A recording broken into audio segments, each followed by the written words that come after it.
Mohon izin saya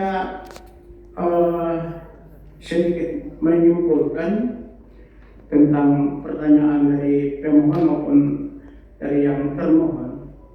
Masalah data yang dibohongkan, saya pikir tadi sudah jelas bahwa akan diberikan dengan syarat-syarat tertentu, misalnya melalui pengadilan dan cara-cara lain yang ditentukan.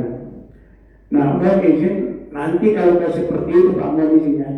Nanti kayak ijazahnya betul-betul sampai sidang sidang itu kan, mohon izin. Ini kami menyarankan jika misalnya dokumen itu dapat diberikan secara patut tanpa melanggar ketentuan yang berlaku, maka kiranya itu diberikan. Karena ini kan bicara tentang keterbukaan publik, itu yang kami sarankan. Kemudian mohon izin pula kami menyampaikan informasi di luar sana bahwa ini mohon izin.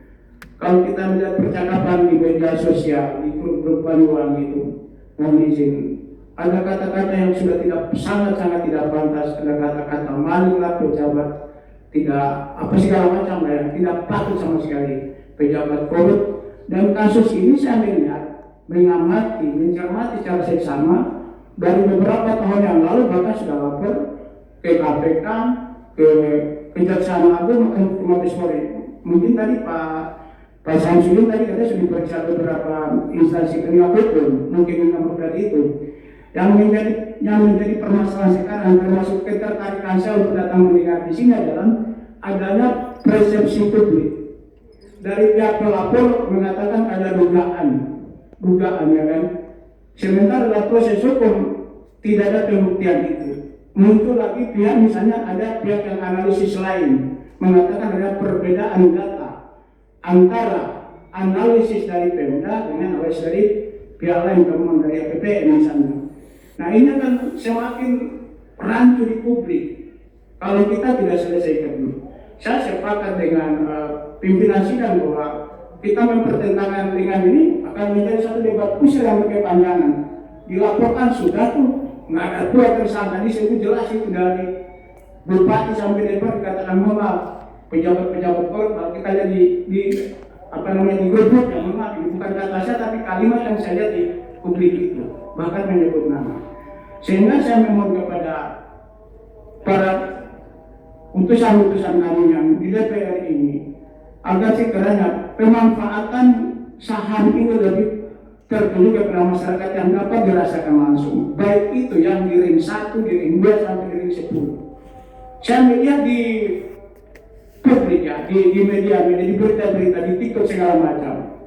Jangan, saya tak entah itu kalau kecamatan Simpuri berapa itu saya nggak tahu.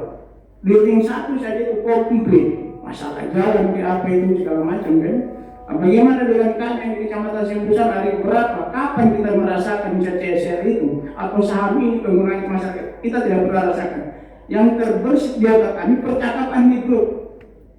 Saham ini dikorupsi oleh, mohon maaf, ada disebut bupati lah, wakil bupati lah, termasuk maaf DPR kita ini disebut itu, bahkan namanya jelas. Saya risih banget.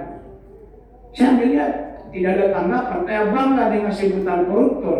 Kita harus menyelesaikan ini. Kalau memang ini suatu transparansi, sampaikan itu. Jika memang ada perbedaan data antara tim analisis dari FPPM, kemudian proses data dokumen dari sana ada perbedaan, silakan digabungkan sana. Tetapi kita sepakat cari regulasi yang tidak bertentangan dengan hukum, di mana dokumen-dokumen itu dipertemukan.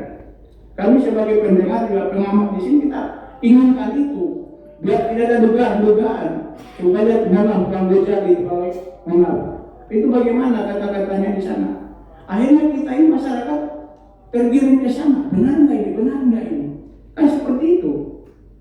Ya, banyaknya suatu asumsi-asumsi. Sementara keterbukaan ini bisa melihat, saya lebih melihat ini bukan tidak mau di publik sebenarnya. Mungkin ada ketentuan yang dipersyaratkan oleh pemerintah daerah misalnya atau instansi lain untuk membuka itu ya Pak. Seperti itu. Tetapi kami lebih mendorong alternatif yang dimudahkan, yang tidak berbelit-belit sampai ke pengadilan segala macam, kayak jasanya Jokowi tunjukkan aja kenapa sih selesai perkara. Demikian pula ini jika tidak menyalahi aturan, ya coba itu dipersingkat biar nanti mindset pola pikir kami ini tidak dugaan lagi, tetapi lebih kita asas manfaat dari saham ini termasuk CSR itu untuk masyarakat bisa langsung tersampaikan ke masyarakat. Terima kasih besar dari kami. Assalamualaikum warahmatullahi wabarakatuh. Terima kasih.